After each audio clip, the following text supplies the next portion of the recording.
የሐዋርያት ሥራ ምዕራፍ 10 በጌታ በኢየሱስ ስም አነበዋለሁ። በቄሳርያም ኢጣሊቄ ለሚሉት ጭፍራ የመቶ አለቃ የሆነ ቆርኔሌዎስ የሚሉት አንድ ሰው ነበረ። እርሱም ከቤተሰቦቹ ሁሉ ጋር እግዚአብሔርን የሚያመልክና የሚፈራ ለሕዝብም እጅግ ምጽዋት የሚያደርግ ወደ እግዚአብሔር ሁልጊዜ የሚጸልይ ነበር። ከቀኑም 9 ሰዓት ያህል ቆርኔሌዎስ ሆይ የሚለው የእግዚአብሔር መልአክ ወደ እርሱ ሲገባ በራእይ በግልጥ አየው። እርሱም ትኩር ብሎ ሲመለከተው ደንግጦ ጌታዬ ምንድን ነው አለ። መልአኩም አለው ጸሎትህና ምጽዋትህም በእግዚአብሔር ፊት ለመታሰቢያ እንዲሆን ሐረግ አሁንም ወደ ኢዮጴ ሰዎችን ልከ ጴጥሮስ የሚባለውን ስምዖንን አስመጣ። እርሱ ቤቱ በባህር አጠገብ ባለው በቁርበት ፋቂው በስምዖን ዘንድ እንግድነት ተቀምጧል። ልታደርገው የሚገባህን እርሱ ይነግርሃል። የተናገረውም መልአክ በሄደ ጊዜ ከሎሌዎቹ ሁለቱን ከማይለዩትም ጭፍሮቹ እግዚአብሔርን የሚያመልክ አንዱን ወታደር ጠርቶ ነገሩን ሁሉ ተረከላቸው። ወደ ኢዮጴም ላካቸው። እነርሱም በነገው ሲሄዱ ወደ ከተማም ሲቀርቡ ጴጥሮስ በ6 ሰዓት ያህል ይጸልይ ዘንድ ወደ ጣራው ወጣ።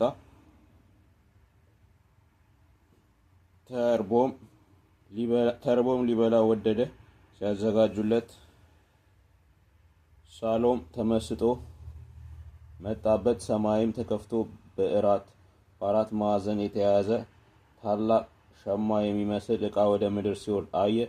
በዚያውም 4 እግር ያላቸው ሁሉ አራዊትን በምድርም የሚንቀሳቀሱ የሰማይ ወፎች ነበሩበት። ጴጥሮስ ሆይ ተነሳና አርደ ብላ የሚል ድምፅ ወደ እርሱ መጣ። ጴጥሮስን ጌታዬ አይሆንም፣ አንዳች ርኩስ የሚያስጸይፍም ከቶ በልቼ አላውቅምና አለ። ደግሞም ሁለተኛ እግዚአብሔር ያነጸውን አንተ አታርክሰው የሚል ድምፅ ወደ እርሱ መጣ። ይህም 3 ጊዜ ሆነ። ወዲያውም ዕቃው ወደ ሰማይ ተወሰደ። ጴጥሮስም ስላየው ራእይ ምን ይሆን ብሎ በልቡ ሲያመነታ እነሆ ቆርኔሌዎስ የላካቸው ሰዎች ስለ ስምዖን ቤት ጠይቀው ወደ ደጁ ቀረቡ። ድምፃቸውንም ከፍ አድርገው ጴጥሮስ የተባለው ስምዖን በዚህ እንግድነት ተቀምጧልን ብለው ይጠይቁ ነበረ። ጴጥሮስም ስለ ራእዩ ሲያወጣ ሲያወርድ ስለ መንፈስ እነሆ 3 ሰዎች ይፈልጉሃል፣ ተነስተህ ውረድ፣ እኔም ልኬያቸዋለሁና ሳትጠራጠር ከእነርሱ ጋር ሂድ አለው። ጴጥሮስም ወደ ሰዎቹ ወርዶ እነሆ የምትፈልጉኝ እኔ ነኝ፣ የመጣችሁበትስ ምክንያት ምንድን ነው አላቸው። እነርሱም ጻድቅ ሰው እግዚአብሔርንም የሚፈራ በአይሁድም ሕዝብ ሁሉ የተመሰከረለት የመቶ አለቃ ቆርኔሌዎስ ወደ ቤቱ ያስመጣ ዘንድ ካንተም ቃልን ይሰማ ዘንድ ከቅዱስ መልአክ ተረዳ አሉት። እርሱም ወደ ውስጥ ጠርቶ እንግድነት ተቀበላቸው። በነገውም ተነስቶ ከእነርሱ ጋር መጣ።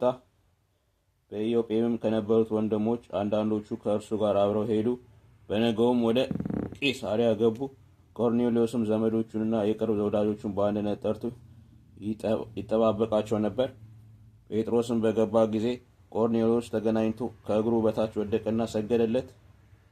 ጴጥሮስ ግን ተነሳ፣ እኔ ራሴ ደግሞ ሰው ነኝ ብሎ አስነሳው። ከእርሱም ጋር እየተነጋገረ ገባ።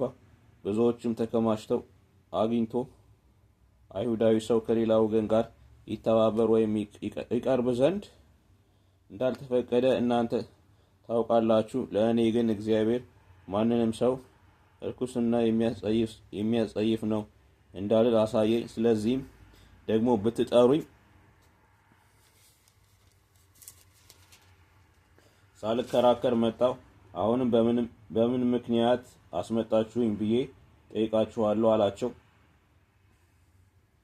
ቆርኔሌዎስም እንዲህ አለው፣ በዚህ ሰዓት የዛሬ 4 ቀን የ9 ሰዓት ጸሎት በቤቴ ጸልይ ነበር። እነሆም የሚያንጸባርቅ ልብስ የለበሰ ሰው በፊቴ ቆመና ቆርኔሌዎስ ሆይ በእግዚአብሔር ፊት ጸሎት ተሰማ፣ ምጽዋትም ታሰበ። እንግዲህ ወደ ኢዮጴ ልከ ጴጥሮስ የተባለውን ስምዖንን አስጠራ። እርሱ በቁርበት ፋቂው በስምዖን ቤት በባህር አጠገብ እንግድነት ተቀምጧል አለኝ። ስለዚህ ያን ጊዜ ወደ አንተ ላኩ። አንተን በመጣ መልካም አድርገሃል። እንዲህ አንተ እግዚአብሔር ዘንድ የታዘዝከውን ሁሉ እንድንሰማኛ ሁላችን አሁን በእግዚአብሔር ፊት በዚህ ያለን። ጴጥሮስም አፉን ከፍቶ እንዲህ አለ፣ እግዚአብሔር ለሰው ፊት እንዳያዳላ፣ ነገር ግን በአሕዛብ ሁሉ እርሱን የሚፈራና ጽድቅን የሚያደርግ በእርሱ የተወደደ እንደ ዞን በእውነት አስተዋልሁ። የሁሉ ጌታ የሚሆን በኢየሱስ ክርስቶስ ሰላምን እየሰበከ ይህን ቃል ወደ እስራኤል ልጆች ላከ። ዮሐንስ ከሰበከው ጥምቀት በኋላ ከገሊላ ጀምሮ በይሁዳ ሁሉ የሆነውን ነገር እናንተ ታውቃላችሁ። እግዚአብሔር የናዝሬቱን ኢየሱስን በመንፈስ ቅዱስ በኃይልም ቀባው። እርሱም መልካም እያደረገ ለዲያብሎስም የተገዙትን ሁሉ እየፈወሰ ዞረ። እግዚአብሔር ከእርሱ ጋር ነበርና እኛም በአይሁድ አገርና በኢየሩሳሌም ባደረገው ነገር ሁሉ ምስክሮች ነን። እርሱንም በእንጨት ላይ ሰቅለው ገደሉት። እርሱን እግዚአብሔር በሦስተኛው ቀን አስነሳው፣ ይገልጥም ዘንድ ሰጠው። ይኸውም ለሕዝብ ሁሉ አይደለም፣ ነገር ግን በእግዚአብሔር አስቀድመው የተመረጡ ምስክሮች ለሆነን ለእኛ ነው እንጂ ከሙታንም ከተነሳ በኋላ ከእርሱ ጋር የበላን የጠጣንም እኛ ነን። ለሕዝብም እንድንሰብክና በሕያዋንና በሙታን ሊፈርድ በእግዚአብሔር የተወሰነ እርሱ እንደሆነ እንመሰክር ዘንድ አዘዝን። በእርሱ የሚያምን ሁሉ በስሙ የኃጢአቱን ስርየት እንዲቀበል ነቢያት ሁሉ ይመሰክሩለታል። ጴጥሮስ ይህን ነገር ገና ሲናገር ቃሉን በሰሙት ሁሉ ላይ መንፈስ ቅዱስ ወረደ። ከጴጥሮስም ጋር የመጡት ሁሉ ከተገረዙት ወገን የሆኑ ምዕመናን በአሕዛብ ላይ ደግሞ የመንፈስ ቅዱስ ስጦታ ስለፈሰሰ ተገረሙ። በልሳኖች ሲናገሩ እግዚአብሔርንም ሲያከብሩ ሰምተዋቸዋልና። በዚያን ጊዜ ጴጥሮስ መልሶ እነዚህ እንደኛ ደግሞ መንፈስ ቅዱስን የተቀበሉ እንዳይጠመቁ ውሃን ይከልክላቸው ዘንድ የሚችል ማን ነው አለ። በኢየሱስ ክርስቶስ ስምም ይጠመቁ ዘንድ አዘዛቸው። ከዚህ በኋላ ጥቂት ቀን እንዲቀመጡ ለመኑት። የሐዋርያት ሥራ ምዕራፍ 11